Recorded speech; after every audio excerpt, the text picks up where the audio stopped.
WNST, Towson, Baltimore, and Baltimore Positive. We are positively into the holiday week. I am very, very appreciative of Dennis Colazzos for giving me the Coons Ford red shirt. I'm wearing my green marathon shirt. I look a little bit like Mr. Grinch, although Mr. Grinch came to downtown Baltimore in the site of the other green guys and Aaron Rodgers in the last play of the game. Luke Jones joins us now. He will be in Owings Mills all week long. All of it brought to you by Royal Farms, real fresh, real fast. And don't forget the Christmas Day deal, free coffee. You're driving, you got relatives, some of them you might not even like. If you're stuck with them, at least you got good coffee. One click, one press, always fresh. It's Royal Farms, and it's free. If you have the app, download the app. Make sure you're getting your points, and do that on Christmas Day. Free coffee. I'm going to need to wake up, Luke, after that mess on Sunday night. We talked so much about the play and the two-point conversion that we sort of forget the first 59 minutes of the game, right? Like literally, it was a tough slog on both sides. I think the Packers thought it was going to be easier than it was going to be. Then the minute it looked like it was easy and they had a lead, here come the Ravens back. This is a resilient team, and we'll get lost in hours and minutes of beating Harbaugh up and fire the coach and bench the quarterback and Lamar's no good, get rid of him, we'll give Huntley – all the stupid phone calls that I've spared myself here this week. Although I did really think, for a Christmas gift to myself, that I could be the caller and the host and, make phone calls up for all the crazy stuff you'll hear when – really kind of the opposite is true in regard to Harbaugh, right? This might be his Picasso, even though it looks like dog manure sometimes. Yeah, I think you go back to the Super Bowl year. You fire your offensive coordinator in December. I think it's still, you don't want to be a prisoner of the moment too much. No one thought in mid-December that team had any shot at winning the Super Bowl. We remember Joe Flacco. Right about right, exactly. The Denver game. It was a disaster. I go back and look at 2008, his first year. You have a rookie quarterback. Go look at the injuries they had that year. Now, it wasn't quite as extreme as this year, but I think you go back and you remember just how many guys they were missing that year. So he's had some fantastic coaching jobs in the past. But yeah, again, you look at this team. You look at the secondary that they fielded on Sunday. Come on. They had, and I say this with no disrespect to these guys, because both of these guys, even though one has just rejoined the team, but Anthony Levine was playing basically his first defensive snaps of the entire season. If he had many, it was not, it was a few, a rare snap here or there. And he was lining guys up. I saw him in the second half lining cats up, literally. Yeah, it was no Chuck Clark out there wearing a green dot. None of that, right? You don't even know where the leadership is out there. Patrick Queen stepped into that role, right? Well, it was Geno Stone wearing the green dot, and I actually just double checked because I wanted to be sure about this. I doubted myself. Anthony Levine had not played a defensive snap all year. This is a guy who used to be their dime back. Keep that in mind. Tony Jefferson, who was just brought back on the practice squad this week. And we know Tony's story. He tore up his knee a couple years ago for the Ravens. He's played very little football since then. He was kind of sort of with San Francisco, on their practice squad, played a couple games, didn't play much. And because of circumstances, when you lose Chuck Clark and you're down some other defensive backs, well, hey, at the very least, Tony Jefferson knows the defense. So he was out there playing a little bit of dime. So it just shows, that being said, these are guys that are past their prime. Either in Jefferson's case, it's a physical thing. Anthony Levine, he's been around a long time. This is a guy who's well into his 30s at this point. He's a special teams player at this point. But they're out there playing. And they're out there playing against Aaron Rodgers and Devontae Adams. It just speaks to winning. And almost right, winning. exactly, Which goes back exactly. To the beginning of this. It's incredible what's going on here. It really is, and I don't want to praise the in a row, right? So it feels like ish, doesn't it?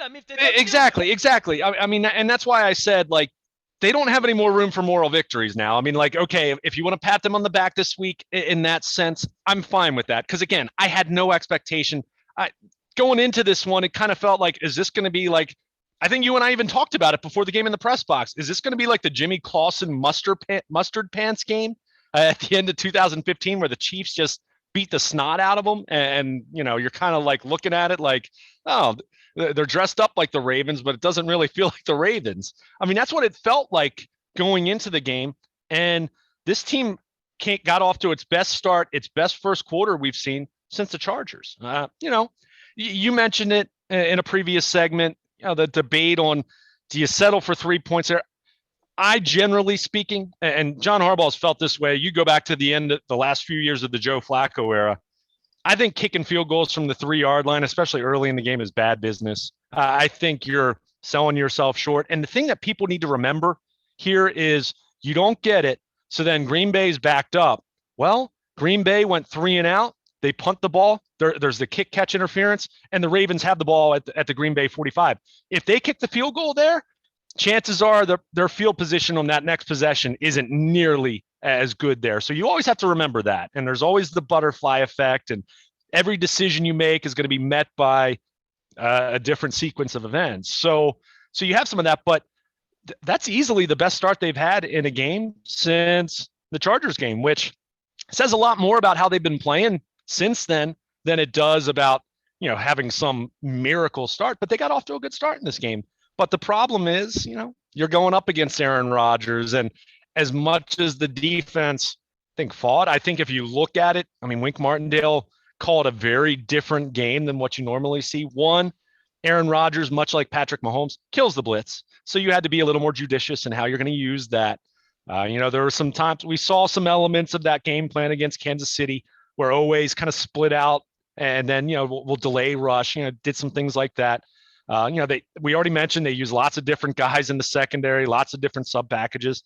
But ultimately, you just look at the horses you're missing. No Calais Campbell and Derek Wolfe up front.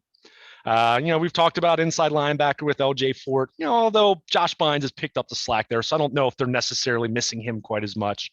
But, you just look at the secondary. Their entire base secondary, talking about your base package, your starting 2 corners and your 2 safeties were gone from early September. A year too. Yeah. No Marcus Peters, no Marlon Humphrey, no Chuck Clark, no Deshaun Elliott.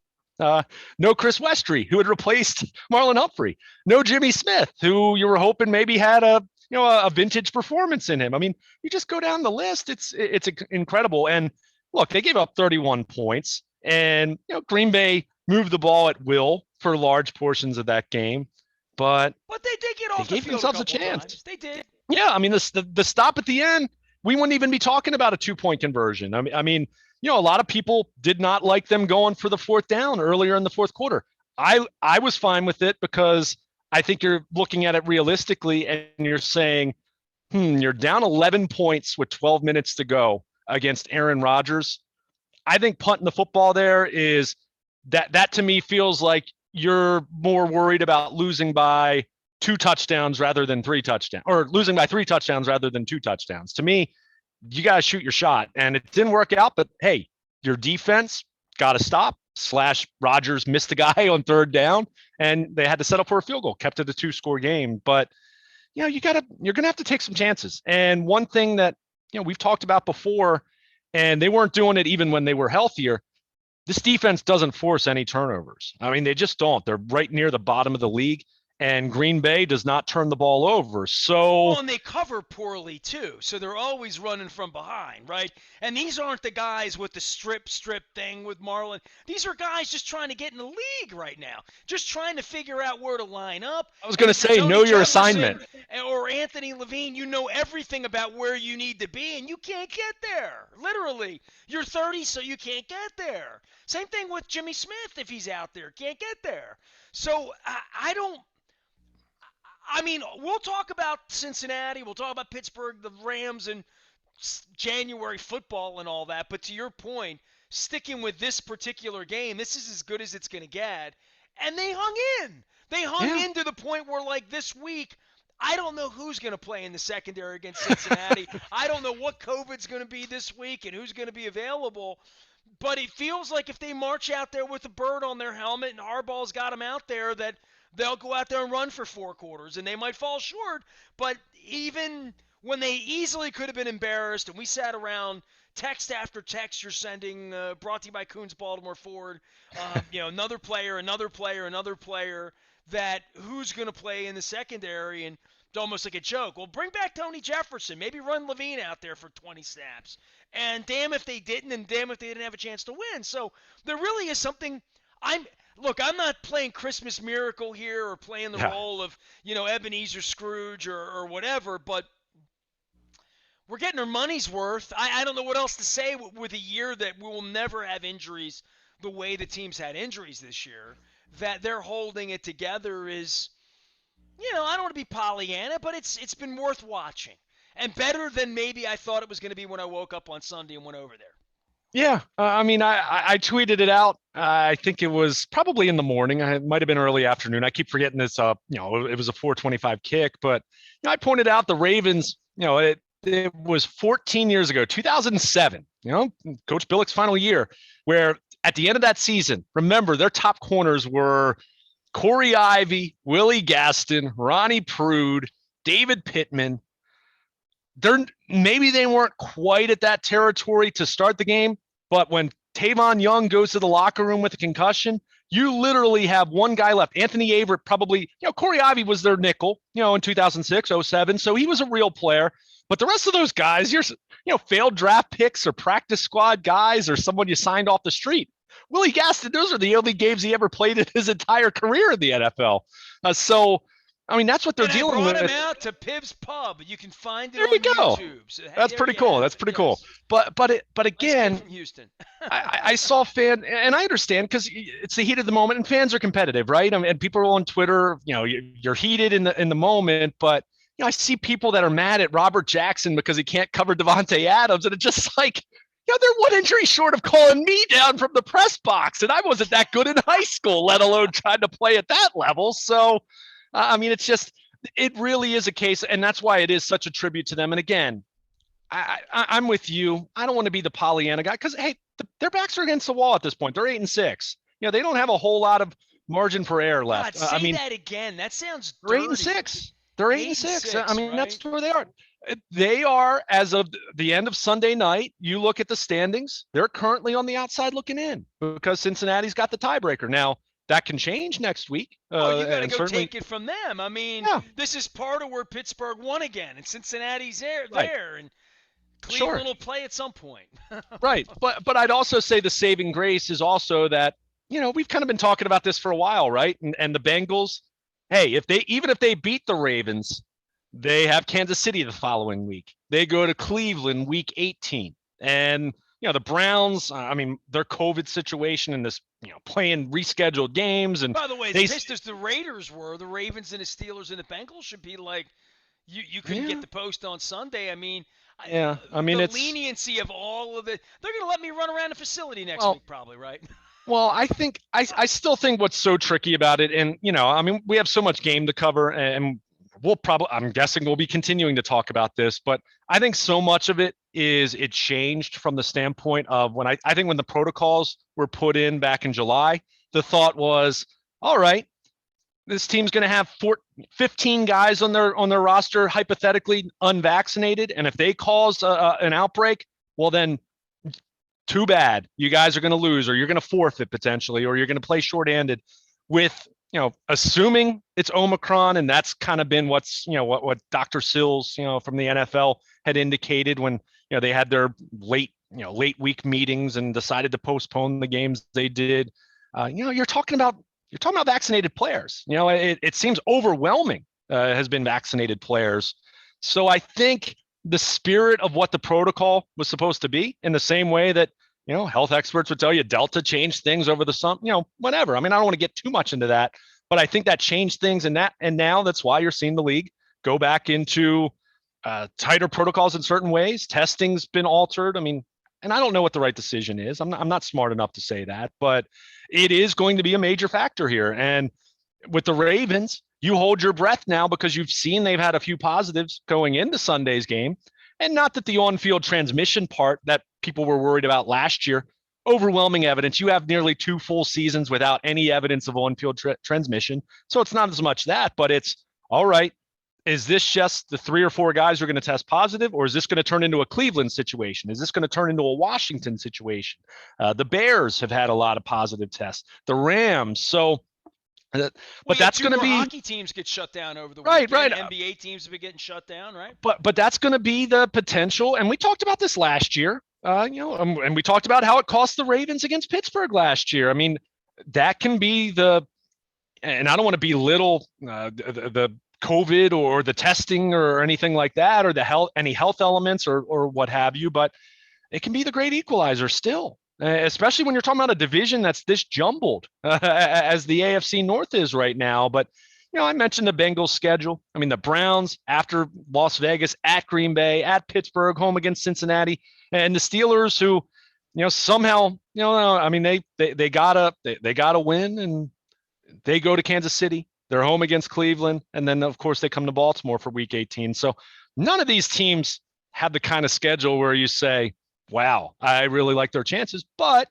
in the same way we were talking about the Ravens before, now with Cincinnati having gone to Denver and taking care of business, it wasn't a beautiful performance, but hey, they're now the team that they have their path that they can control. I hate saying control your own destiny, I didn't hear anything there that feels like 3-0 for any of those teams. Right, exactly. Like, well, and literally, it would really be Herculean for any of those teams to go 3-0. I mean, Cincinnati, read their opponents. If they win all 3, Baltimore, read their 3 opponents. I mean, we're worried about just one, right? Yeah. Like all 3 of these feel like we're in trouble. Everybody feels that way in the division right now because they all have tough games.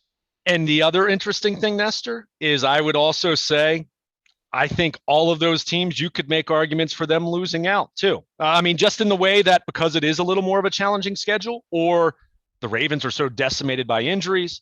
The Browns have had, they've had their major offensive struggles even before he talked about COVID infections. I mean, the Steelers, we've seen their offense look how it's looked, and their defense hasn't lived up to.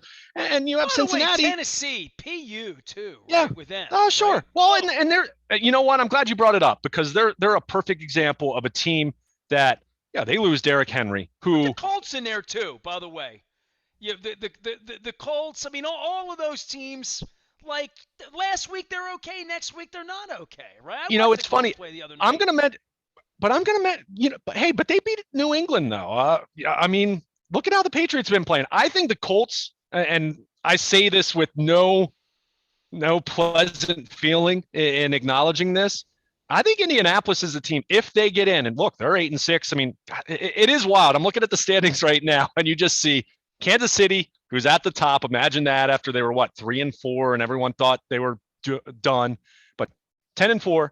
New England 9-5, Tennessee 9-5, and then 8-6, 8-6, 8-6, 8-6, 8-6. The Steelers with 6 losses. I mean, it's just it is wild. But I do think Indianapolis is that team. And maybe Saturday night wasn't the best example because Carson Wentz really didn't do anything throwing the football, and it was Jonathan Taylor. But to me, they're that team that's interesting that I think might be a little bit better than their record, but they've got to get in, right? And that's where all these teams are right now. You can talk all you want about which teams you like, but unless you're talking about Kansas City or I think New England, but I mean, you even mentioned the Titans. I mean, there's a team that lost Derrick Henry, lost A.J. Brown for a time. They lost Julio Jones again, who's been a major disappointment for them. That's one where maybe the Ravens, we can point out the Ravens' decisions that they have made that maybe didn't work out. There's one. They didn't get Julio Jones, and that's worked out really well because he has been a non-factor because of his health issues. But, there's a team that, I mean, look, maybe I'm a little out of order saying this because they're still a game better than the Ravens, but I don't know. You look at them and, they're having their issues. And a couple of these teams aren't going to be in the tournament. I mean, Cincinnati, the Ravens, the Browns, the Steelers. I mean, one of those teams might be in, maybe 2.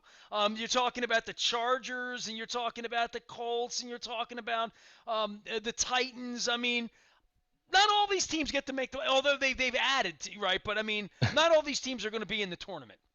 Yeah, and I mean, it goes back to what you just said and how we were kind of sizing up the schedules. I still think if the Ravens win 2 of these final 3 at 10-7, they should be good. Assuming one of those wins comes against, to me, you beat Cincinnati and Pittsburgh, which all right, the Bengals beat you in Baltimore. You need to go beat them in Cincinnati. And if you take care of the Steelers in your home building in Week 18, which, considering they've got that tie, they're behind the 8 ball compared to the other 8-6 teams, because that tie doesn't really hurts them. It feels like a loss for them in that regard. I mean, it's they could be playing for nothing. So you win your 2 division games over these last 3 weeks. See what happens against the Rams. I mean, at that point, you're kind of looking at seeding. I think they're in. I think It they're. is meaty, though, isn't it? I mean, Yeah, it's as good as it could possibly be from a layout standpoint. I mean, none of these teams have a Jets or a Jaguars in there. yeah. I mean, the schedule makers knew what they were in this division I'm talking about. And it's this way all over the league. I mean, really, there's so much jockeying going on throughout the league. There's no 15-2 out there. Most of these teams are flawed. I mean, look at the Arizona Cardinals. I was just gonna say. I mean, one of those teams that a few weeks ago I thought, okay, Kyler Murray's coming back, and they hung Very in there good. with Colt Yeah. McCoy, and then they put up that performance, really. So hey, it's what they want, right? John Harbaugh said this a couple weeks ago. The NFL and the NFC is a little, they've got a little more quality at the top, but you look at that AFC right now. I said it: 8-6, 8-6, 8-6, 8-6. I mean, that's exactly what they want, and it's very compelling. Even if you look at most of those teams and kind of like the Ravens, you say, you know what?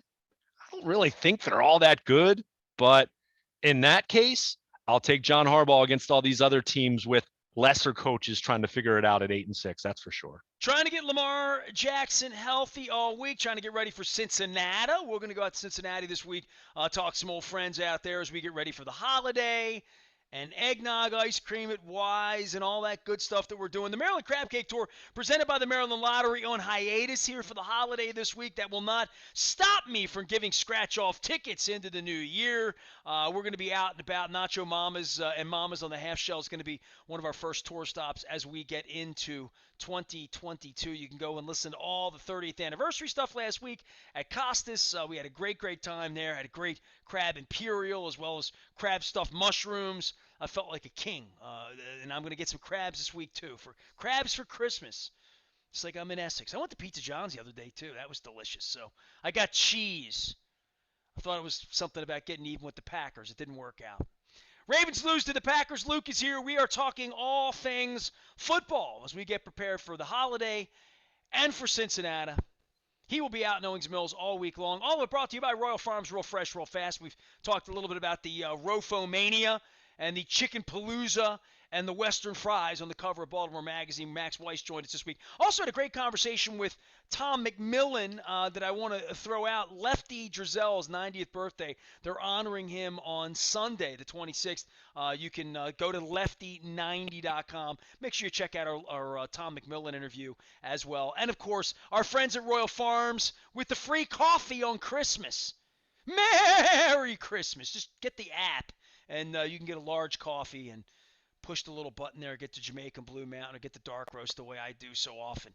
I am Nestor. He is Luke. We are WNST, AM 1570. Towson, Baltimore. Fire the coach, bench the quarterback. Oh, no, that's the FM station. We'll be back with more wise conversations right after this on Baltimore Positive.